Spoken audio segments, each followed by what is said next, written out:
केमिस्ट्रियंस में आपका स्वागत है। ये न्यू टॉपिक आज फिर शुरू होगा। इंट्रोडक्शन ऑफ ऑर्गेनिक केमिस्ट्री से हम शुरू करते हैं ऑर्गेनिक केमिस्ट्री को। चलते हैं आगे। अभी तक हमने ऑर्गेनिक केमिस्ट्री के ही बहुत सी चीज़ों को पढ़ा हुआ है, जैसे ऑर्गेनिक कंपाउंड्स को, हाइड्रोकार्बन्स के बारे में, एल्केन एल्कीन एल्काइंस के बारे में। ये चीज़ें हमने लगभग पढ़ ली हैं। नॉमेनक्लेचर के बारे में भी कुछ पढ़ा हुआ है, आगे हम और डिटेल में पढ़ेंगे। अब हम आएंगे ऑर्गेनिक केमिस्ट्री के कुछ कंटेंट्स देखते हैं। आज हम इस स्लाइड में क्या क्या कवर करेंगे। What is chemistry, origin of organic chemistry, earlier theories, modern definitions, why organic chemistry are separate branch, classification of organic compound. ये इतनी चीज़ें इस टॉपिक में आपको मिलेंगी। अगर लेंदी होता है वीडियो तो हम इसको 2 पार्ट में डिवाइड करेंगे, अगर नहीं होता है तो इसको कंटिन्यू एक ही पार्ट में कवर कर देंगे। आगे चलते हैं, शुरू करते हैं हमारा ऑर्गेनिक केमिस्ट्री का ये वाला topic. What is chemistry? Chemistry is the branch of science which deals with matter, its composition, its structure, its property and its transformation from to another form. Chemistry क्या है? एक साइंस की एक branch है जो कि डील करती है मैटर्स। मैटर्स मतलब वस्तु। आप किसी भी चीज़ को उसको मैटर बोलेंगे। एलिमेंट हो गया वो भी मैटर कहलाएगा, कंपाउंड रहेगा वो भी मैटर कहलाएगा। इट्स कंपोजिशन, उसके कंपोजिशन के बारे में, its structure, its property and its transformation from form to another form. मतलब ट्रांसफॉर्मेशन कैसे होता है, एक फॉर्म से दूसरे फॉर्म में उसका ट्रांसफॉर्मेशन। इन सब चीज़ों के बारे में आप कहाँ पढ़ते हो? केमिस्ट्री में पढ़ते हैं इसके बारे में। आगे चलेंगे, मेन ब्रांचेस ऑफ केमिस्ट्री। अब मेन ब्रांचेस कौन कौन सी हैं? केमिस्ट्री की 3 ब्रांचेस होंगी, फिजिकल केमिस्ट्री, इनऑर्गेनिक और ऑर्गेनिक। फिजिकल में वो सारी चीज़ें आएंगी जो आप सामने देख सकते हैं, जो आप महसूस कर सकते हैं, जो फिजिकली प्रेजेंट हैं। इनऑर्गेनिक में वो सारे केमिकल रिएक्शंस आएंगे जिनमें कार्बन प्रेजेंट नहीं होगा, और ऑर्गेनिक में सिर्फ वही रिएक्शंस आएंगे जिनमें कार्बन प्रेजेंट होगा। तो ये 3 ब्रांचेस हैं केमिस्ट्री की। आगे चलेंगे, अब अर्लियर थ्योरी पर हम आते हैं। Based on their source, chemical compounds are classified into 3 type of lemma: mineral sourced, vegetable sourced और animal sourced। केमिकल कंपाउंड आपको कहाँ कहाँ मिलेंगे? मिनरल, वेजिटेबल्स और animal. Lavoisier founded that the compounds from vegetable and animal sources contain similar composition। इन्होंने कुछ compounds found किए थे वेजिटेबल और एनिमल्स में जिनकी कंपोजिशन सिमिलर थे। तो ये एक थ्योरी है इसके बारे में।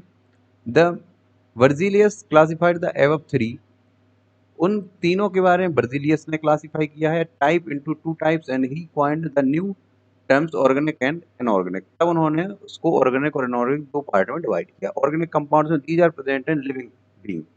ऑर्गेनिक कंपाउंड्स में क्या होगा? वे सारी चीज़ें जो प्रेजेंट हैं लिविंग बीइंग, मतलब सजीवों में जो प्रेजेंट हैं, वो सब क्या कहलाएंगे आपके? ऑर्गेनिक कंपाउंड से। प्लांट, एनिमल्स, इनमें जो आपको कंपाउंड्स मिले हैं वो ऑर्गेनिक कंपाउंड्स है। इनऑर्गेनिक में क्या होगा? These are present in minerals. ये मिनरल्स में जो प्रेजेंट हैं वो आपके क्या कहलाएंगे? इनऑर्गेनिक कंपाउंड्स कहलाएंगे।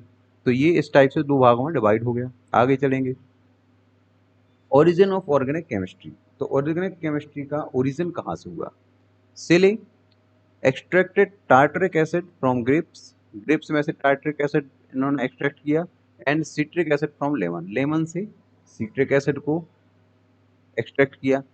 Role isolated urea from human urine, Rouelle ने क्या किया? ह्यूमन यूरिन से यूरिया को आइसोलेट किया। Serturner prepared morphine from opium, इन्होंने ओपियम से मॉर्फिन निकाला। This discoveries led to increment of interest among the scientist towards organic compound. तो इन जो डिस्कवरी हुई इस तरीके से, इन डिस्कवरीज ने जो साइंटिस्ट थे उनको और इंटरेस्टिंग बनाया ऑर्गेनिक केमिस्ट्री, ऑर्गेनिक कंपाउंड के लिए। तो ऑर्गेनिक कंपाउंड में उनका इंटरेस्ट बढ़ने लगा साइंटिस्ट का, तो वो लोग और डिस्कवरीज करते गए और इस तरीके से ऑर्गेनिक केमिस्ट्री का ओरिजिन हुआ। वाइटल फोर्स थ्योरी, अब हम आएंगे वाइटल फोर्स थ्योरी पे। This theory is also known as bioforce theory. Vital force theory was given by Jons Jacob Berzelius in 1808 therefore he is known as father of organic chemistry. तो Berzelius क्या थे? Known of father of organic chemistry कहलाते थे 1808 में। Johns Jacob Virgilius ने ये theory दी थी। According to him we can not prepare organic compound in the laboratory because vital force is absent there. तो उन्होंने ये कहा था ऑर्गेनिक कंपाउंड को आप लेबोरेटरी में नहीं बना सकते क्योंकि वाइटल फोर्स वहां एब्सेंट होता है। क्लियर है? आगे चलेंगे, आगे चलेंगे। Organic compounds can only be presented by living things because they have vital force। तो ऑर्गेनिक कंपाउंड कहाँ मिलेंगे, किसके द्वारा प्रिपेयर हो पाएंगे? सिर्फ लिविंग थिंग्स के द्वारा प्रिपेयर हो सकते हैं क्योंकि उनमें क्या होता है? वाइटल फोर्स होता है। Other scientist supported Berzelius and he suggested that we should study organic chemistry separately because they have unique properties. तो और दूसरे साइंटिस्ट ने क्या किया? वर्जिलियस को सपोर्ट करना शुरू किया एंड ही और उन्होंने सजेस्ट किया कि अब हमें ऑर्गेनिक केमिस्ट्री को सेपरेट स्टडी करना चाहिए क्योंकि इसके पास कुछ यूनिक प्रॉपर्टीज हैं। Then introduced a new branch of chemistry known as organic chemistry. इस तरीके से आपको नई ब्रांच ऑर्गेनिक केमिस्ट्री मिलती है जिसको हम सेपरेट विंग है केमिस्ट्री की, इसको हम अलग से पढ़ते हैं। Break down of vital force theory. अब वाइटल फोर्स थ्योरी के कुछ कैसे ब्रेक डाउन हुआ इन चीजों को हम समझेंगे। In 1828 Friedrich Wohler a German chemist prepared urea as the first organic compound in laboratory. इन्होंने क्या किया? यूरिया जो था वो इन्होंने यूरिन से ना लेके लेबोरेटरी में कंपाउंड बना दिया पहली बार। And broke vital force theory, और वाइटल फोर्स थ्योरी को इन्होंने वहां पर तोड़ दिया।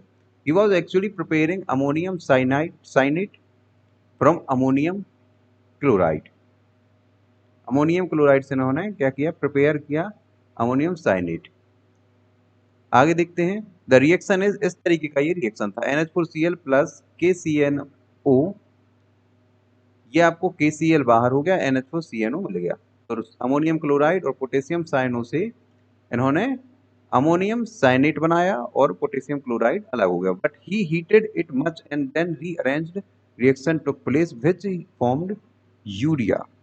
और इन्होंने इसको हीट किया और ज़्यादा साइनो को, और ये यूरिया में कन्वर्ट हो गया। अमोनियम साइनेट किस में? यूरिया में कन्वर्ट हो गया। टिपिकल और इनऑर्गेनिक कंपाउंड है अमोनियम साइनेट, और a well known organic compound है urea.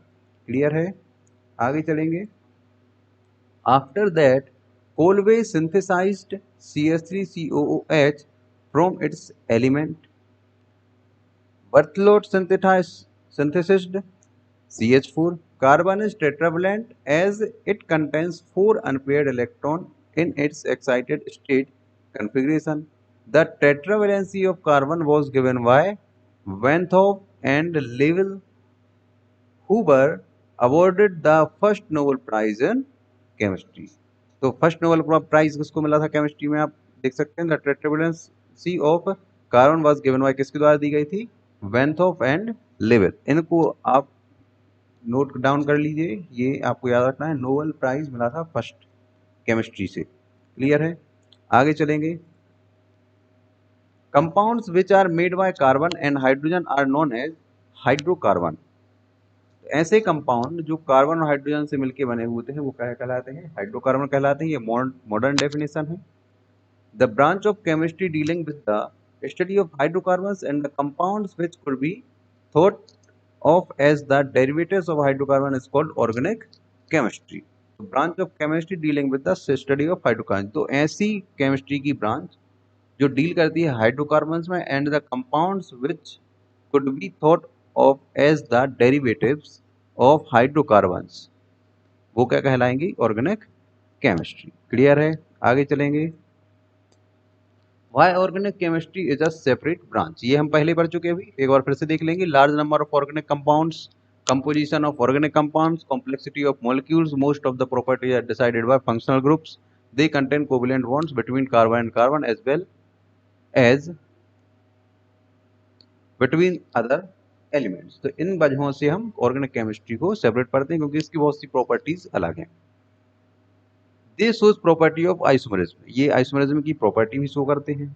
They have low melting and boiling point, इनके पास मेल्टिंग और बॉइलिंग पॉइंट लो होता है। आगे समझेंगे और भी कुछ चीजें हैं। They are not soluble in non polar solvent, ये नॉन पोलर सॉल्वेंट्स में सोल्यूबल नहीं है। कंबस्टिबिलिटी होती है, नेचर ऑफ केमिकल रिएक्शन। ये एक छोटा सा कैलेंडर है, चार्ट है, आप देख सकते हैं इसको।